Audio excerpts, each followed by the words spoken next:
साल के शासन में मोदी सरकार ने करीब 15 लाख, 14.5-15 लाख करोड़ रुपए के कॉरपोरेट के कर्जे माफ़ कर दिए हैं और करीब 20 लाख करोड़ रुपए के कॉरपोरेट के टैक्स माफ़ कर दिए हैं। और इस बीच 2014 में भारत सरकार के ऊपर अंदरूनी कर्ज 55 लाख करोड़ रुपए था और अभी कल जो आंकड़ा आया है कि भारत सरकार के ऊपर अंदरूनी कर्ज 161 लाख करोड़ रुपए है, यानी 9 साल में 106 लाख करोड़ रुपए का इंटरनल डेट। ये भाजपा का अकेले अपना ही एक मुहिम है कि वो भारत में फांसीवादी शासन लागू करे और लोकतांत्रिक अधिकारों पर हमला करे। इसके पीछे कॉरपोरेट की बहुत बड़ी योजना है और कॉरपोरेट ने ही इस भाजपा को सामने लाया था जब उसने गुजरात मॉडल ऑफ डेवलपमेंट, जिस मॉडल ऑफ डेवलपमेंट में सारे संसाधन, सारे अधिकार कॉरपोरेट को दिए जाएं, उसको जो है उसने प्रस्तुत किया था। आरएसएस ने आज़ादी के इस आंदोलन में कोई भूमिका नहीं निभाई या कहा जाए तो नकारात्मक भूमिका निभाई। इस पृष्ठभूमि में आज हमें अपने संघर्षों के संचालन के बारे में सोचने की जरूरत है।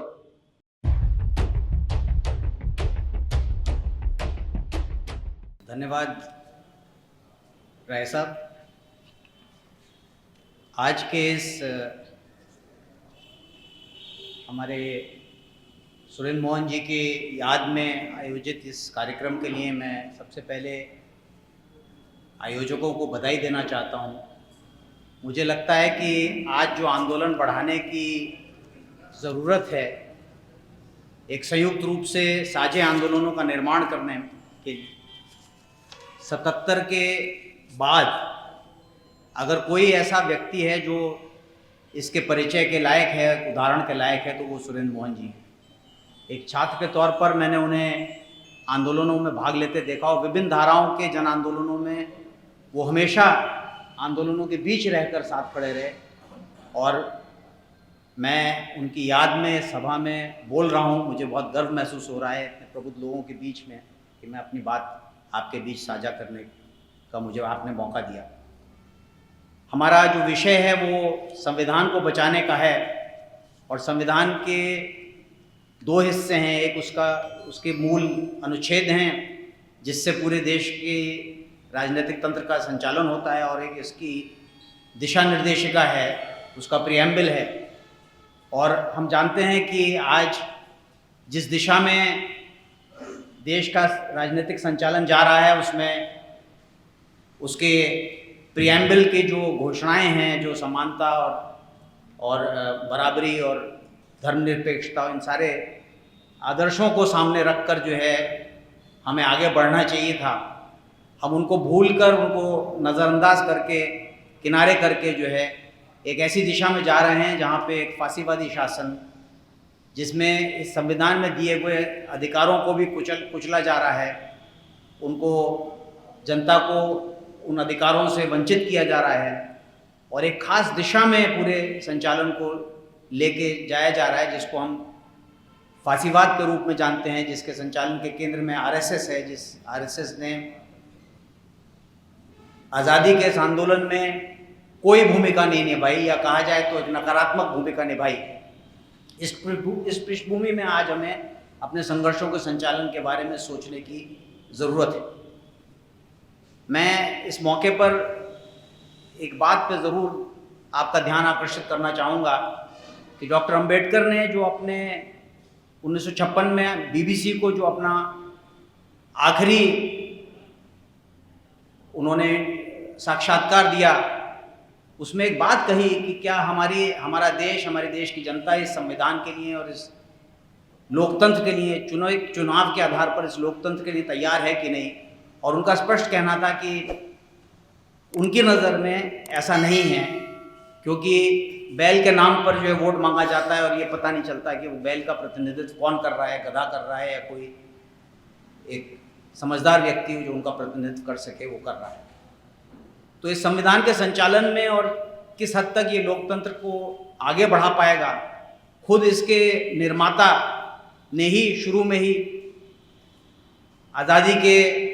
8 साल बाद, 9 साल बाद ही उस पर जो है कुछ प्रश्न खड़े किए थे। और इसी परिप्रेक्ष्य में हमें याद करना चाहिए कि जो संविधान के अंदर दिए हुए अधिकार हैं, उन अधिकारों में किस तरह से देश के की जनता जो औपनिवेशिक शासन के खिलाफ लड़ी थी, उसके मन में क्या उद्देश्य थे, वो किन सवालों को लेकर लड़ी थी और किस आधार पर, क्या वो सिद्धांत थे, क्या वो आदर्श थे, क्या वो सोच थी जिनको प्रतिबिंबित करके संविधान लिखा गया। वो एक तरफ औपनिवेशिक शासन और विदेशी लूट के खिलाफ लड़ रही थी, एक तरफ वो एक ऐसा संचालन चाहती थी जहाँ पे कई विभिन्न भाषा वाले इस देश में एक साझे और एक फेडरल देश के राजनीतिक तंत्र की स्थापना हो। वो लोकतांत्रिक अधिकारों की मांग को लेकर खड़ी थी, वो सामाजिक न्याय के सवाल को लेकर खड़ी थी और वो धर्मनिरपेक्षता के सवाल को लेकर खड़ी थी। इस बात को हमें समझना होगा कि आरएसएस और बीजेपी का इन पांचों सिद्धांतों से बहुत सख्त विरोध रहा है। वो इनमें से किसी को नहीं मानती, सैद्धांतिक तौर पर नहीं मानती, और संविधान में जिस हद तक भी इन आदर्शों का उल्लेख है उनको उलटना उसका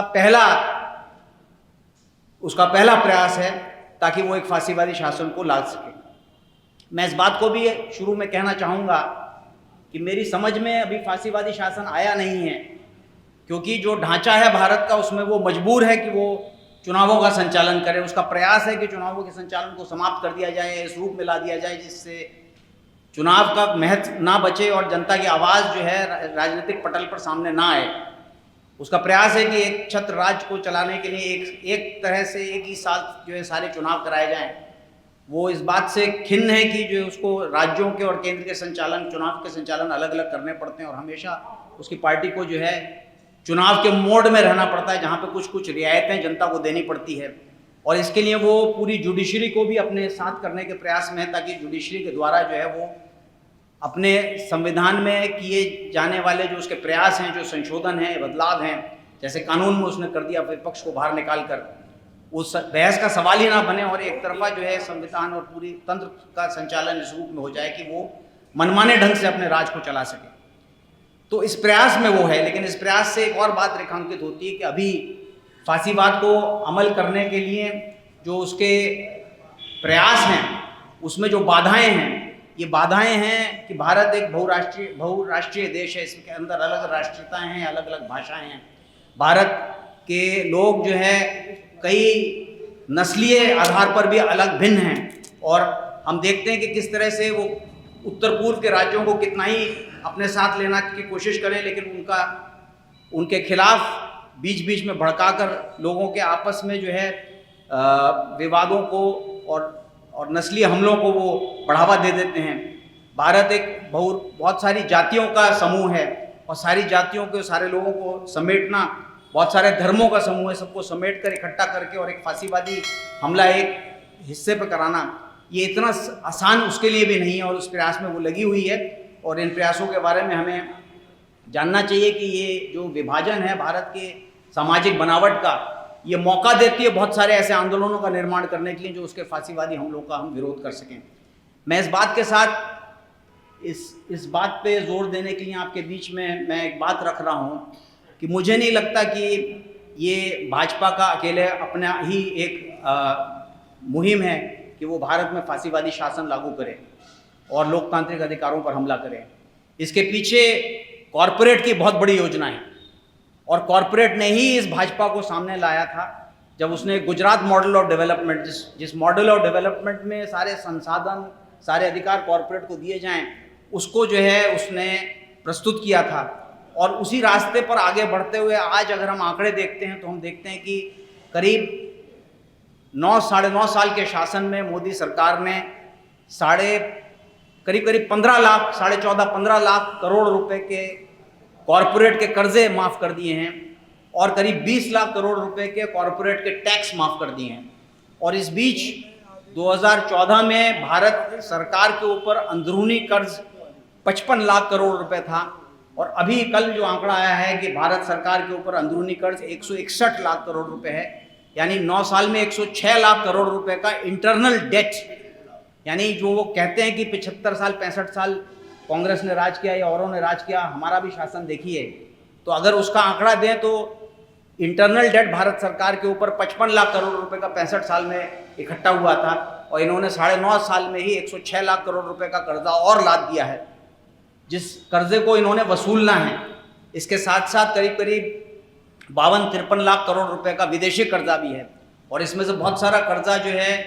कंपनियों का है। और इसके अलावा जो है जो बड़े बड़े कॉरपोरेट हैं उन्होंने भी निजी तौर पर जो है बहुत सारा कर्जा विदेशों से ले रखा है, जिसको उन्होंने जनता से वसूलना है, टैक्स बढ़ाने हैं। तो इनकी पूरी आर्थिक नीतियों को देखिए तो वो ऐसे फांसीवादी राज से ही पूरी हो सकती हैं, जिसमें जनता के अधिकार ना हो, जनता की ज़मीनें छीन ली जाएं, संसाधन छीन लिए जाएं, जल जंगल ज़मीन छीन लिया जाए, तमाम खनिज पदार्थ जो है, पानी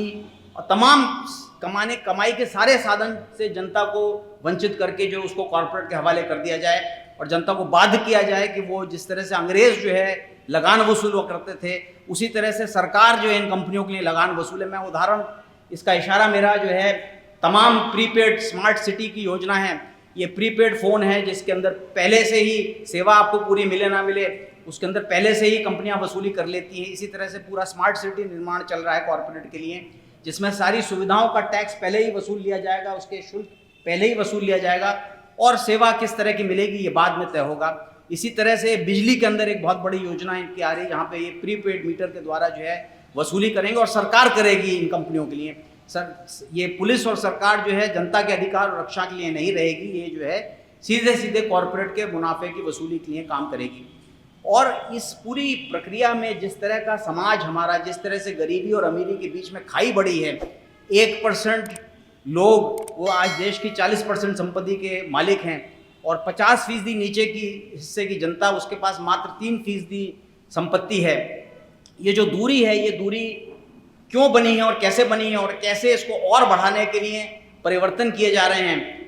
मैं संक्षेप में ही कुछ बिंदुओं पर आपका ध्यान आकर्षित करना चाहता हूं, क्योंकि वो हमारे संघर्ष के सवाल हैं। वो आने वाले दिनों में संघर्ष, किस आधार पर संघर्ष होगा, ये सवाल केवल सड़कों पे आने का नहीं है। ये सवाल इस बात को भी तय करने का है कि वो संघर्ष के कौन से मुद्दे होंगे जिस पर हम एकताबद्ध होकर सड़कों पे आएंगे। अगर उसके अंदर कॉरपोरेट के ऊपर हमला बचा रह गया, तो आप निश्चित समझ लीजिए ये बीजेपी का रूप, या ये जो मोदी और योगी और इस तरह के हम नाम पढ़कर एक नेता, एक देश एक नेता, उसी तरह की धारणा जैसे एक समय पर देवकांत बरुआ कहते थे, Indira is India, India is Indira, वो धारणा को और सख्ती के साथ जो है भारत के अंदर स्थापित करने का एक प्रयास जारी है। इसलिए कॉरपोरेट के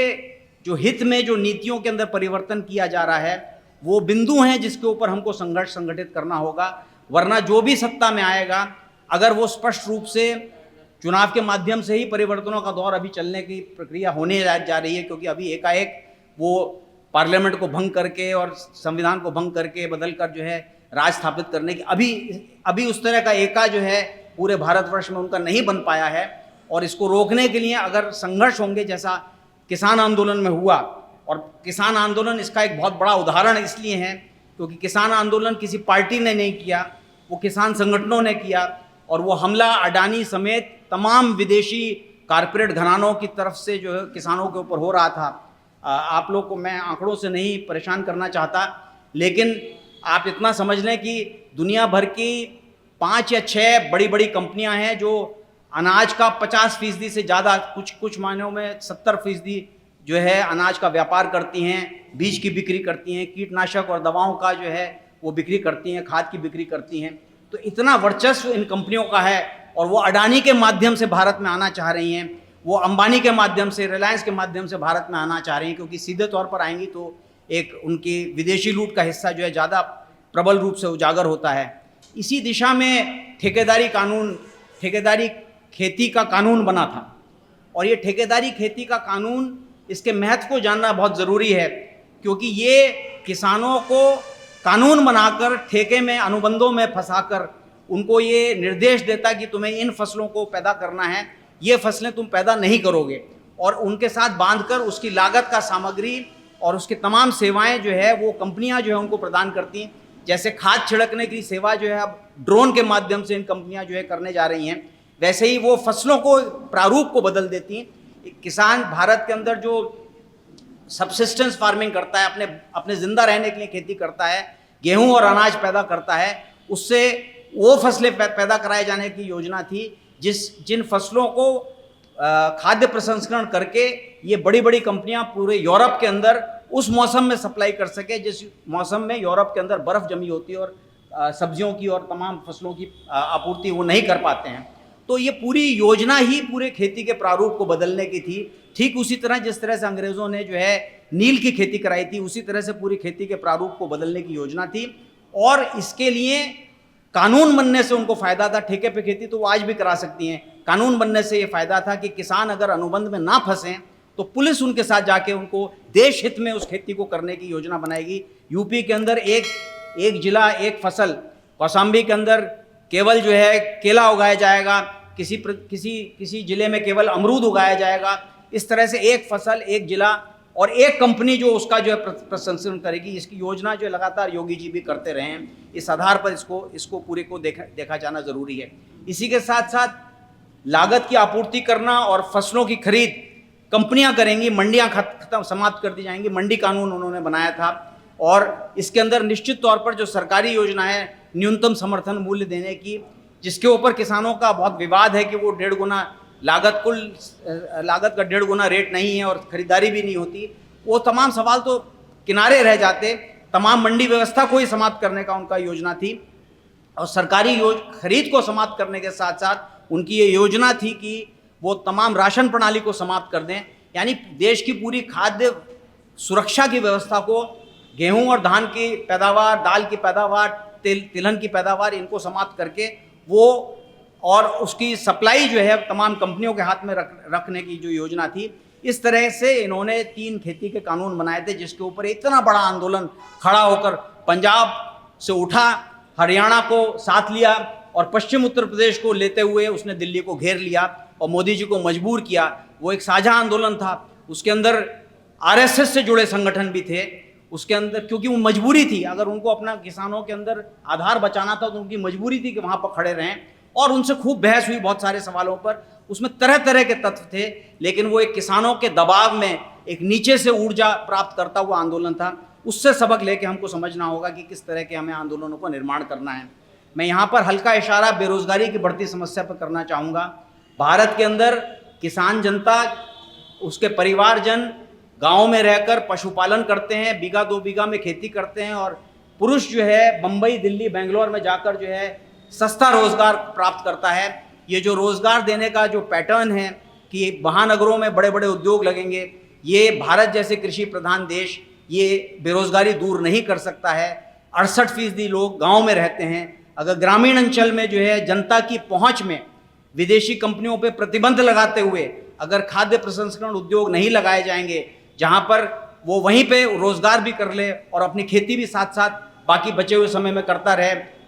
ये जो खेती और इंडस्ट्री का जो लिंक है, ये लिंक जो 17वीं 18वीं शताब्दी में कारीगरी और खेती के साथ उसने भारत को उस मुकाम पर पहुंचा दिया था कि भारत दुनिया की जीडीपी का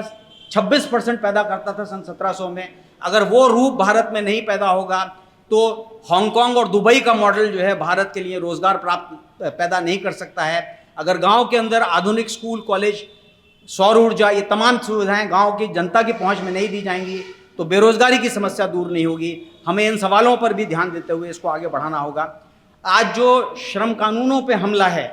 जो लेबर लॉज के 4 कोड बना दिए गए हैं, जहाँ पे मिनिमम वेज समाप्त किया जा रहा है, जहाँ पे ठेकेदारीकरण, निजीकरण रोजगार का किया जा रहा है, जहाँ पे मानदेय पर और वॉलंटरी वर्कर्स के नाम पर महिलाओं से 1500 रुपये रोज, 1500 रुपये महीना यानी 50 रुपये रोज पर 10.5 महीना काम कराकर स्कूल सहायिका का रूप दिया जा रहा है। ये इंडस्ट्रियल लेबर है। ये इस तरह का जो रोजगार पैदा किया जा रहा है, ना ईएसआई ना पीएफ, ये जो बिना सुरक्षा दिए, बिना सुरक्षा की जिम्मेदारी लिए जिस तरह से अभी उत्तराखंड में जो है सुरंग गिरी और किस तरह से तबाही मची है इस तरह के इंडस्ट्रियल प्रोजेक्ट और इंफ्रास्ट्रक्चर प्रोजेक्ट से, ये जो श्रम कानूनों में परिवर्तन करना है, ये ट्रेड यूनियंस के साझा मंचों के मुद्दे बनने होंगे। अगर नहीं बनेंगे तो ये आंदोलन आगे नहीं बढ़ पाएगा। इसी तरह से शिक्षा के निजीकरण के सवाल हैं और शिक्षा को जनता से दूर करने का सवाल है, जहाँ पे सरकारी स्कूलों का निजीकरण किया जा रहा है। सरकारी स्कूलों में 1,37,000 पद जो है रद्द कर दिए गए हैं और स्कूलों को तो क्योंकि संख्या कम है वहाँ पर और सरकारी स्कूल में क्योंकि पिछड़े और दलित वर्ग के बच्चे पढ़ते हैं, ऊंची जाति के बच्चे आजकल सरकारी स्कूल में गाँव में नहीं पढ़ते हैं, उनका विलय किया जा रहा है कि 4-5 गाँव मिलाकर एक स्कूल बना दिया जाए। इस तरह से जो शिक्षा से जनता को दूर किया जा रहा है, ये तमाम योजनाएं हैं जो कॉरपोरेट हित में जाती हैं। इसी के साथ साथ जो अमेज़ॉन और फ्लिपकार्ट के द्वारा जो है छोटे व्यापार पर, छोटे दुकानदारों पर हमला किया जा रहा है कि सारी सप्लाई कंपनियां करा देंगी। ये एक सवाल है जो बहुत बड़ा सवाल दुकानदारों के संघर्ष का सवाल बनना चाहिए। महिलाओं पे हमले के संघर्ष है, मैं नहीं जिक्र करना चाहता क्योंकि साक्षी मलिक और महुआ मोहित्रा और ब्रिजभूषण का क्या सवाल है, कैसे जो है बीएचयू के अंदर किस तरह से नियम लागू पालन किए गए, किस तरह से बलात्कारियों की एक श्रृंखला जो है संसद और विधानसभा में मौजूद है और किस तरह से जो उनकी सुरक्षा जो तंत्र करता है, हाथरस का कांड हो या आदिवासियों पे जो बढ़ रहे हैं हमले हैं या दलितों पे सुप्रीम कोर्ट के माध्यम से जो हमले बढ़ रहे हैं, आरक्षण पे चोट की जा रही, ये सारे सवाल हमारे संघर्ष के सवाल हैं। मुझे लगता है कि अगर इन सवालों पर एकता होगी और वो जनता के अधिकारों को आगे बढ़ाते हुए कॉरपोरेट का जो इच्छा है कि जनता के अधिकार के सवाल को समाप्त ही कर दिया जाए, इस तरह का जो पूरा एक सवाल है, ऐसे ही हेल्थ के सेक्टर के अंदर बड़े बड़े कॉरपोरेटों को आगे बढ़ाने की बात की जा रही है। तो ये सारे सवाल हैं जिस पे हम लोगों को एक होकर, एकताबद्ध होकर हमको जो है अपने संघर्षों को बढ़ाना पड़ेगा। मैं धार्मिक सवाल पर किस तरह से उत्तर प्रदेश को जो है एक प्रयोगशाला के रूप में, गुजरात एक प्रयोगशाला थी सांप्रदायिकता की और उत्तर प्रदेश एक एडवांस्ड प्रयोगशाला है जहाँ पे इजराइल से इन्होंने सीखकर बुलडोजर राज को इन्होंने बढ़ावा दिया है जो देश भर में ये लागू करना चाह रहे हैं। और किस तरह से पूरा जो हिंदुत्व का सवाल है, ये हिंदुत्व की जन्म जो है बंकिम से होता है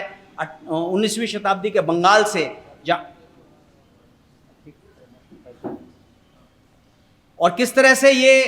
इसकी जो गिराबी है, इसका जो एंकर है, जो इनके हिंदुत्व का एंकर है वो मुस्लिम विरोध है। और किस तरह से माइनॉरिटीज़ पे हमला किया जा रहा है, मीडिया के ऊपर पूरा इनका कंट्रोल है, किस तरह से उसके अंदर जो है मैं थोड़ा 2 मिनट लूँगा,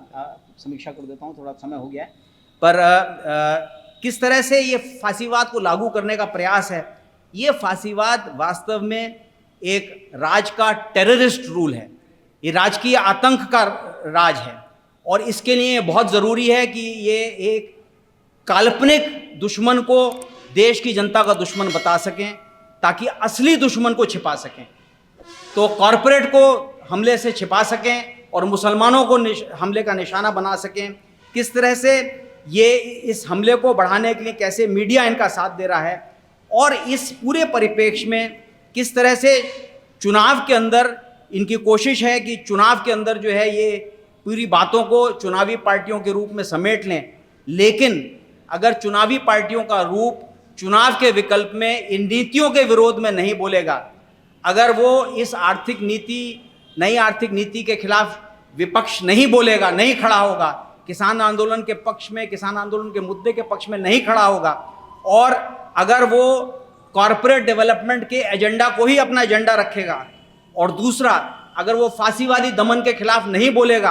तो इसके खिलाफ हम नहीं लड़ सकते हैं। फिर लड़ाई का एक ही रूप बचेगा कि वो किसान आंदोलन संयुक्त रूप से हो, वो ट्रेड यूनियन आंदोलन संयुक्त रूप से हो, छात्र आंदोलन संयुक्त रूप से हो, युवा आंदोलन संयुक्त रूप से हो, महिला, दलित और आदिवासियों का आंदोलन संयुक्त रूप से हो। इस तरह का जो पूरा केंद्रीकरण की इनकी योजना है, जिस पे बाकी लोगों ने बोला हुआ तो मैं नहीं बोल रहा हूँ, मैं आपको सिर्फ एक बात बताना चाहता हूँ अंत में कि ये जो पूरा सवाल है हमारे सामने एक चुनौती पेश करता है और वो चुनौती है डेमोक्रेटिक राइट्स के मूवमेंट को आगे बढ़ाने का। वो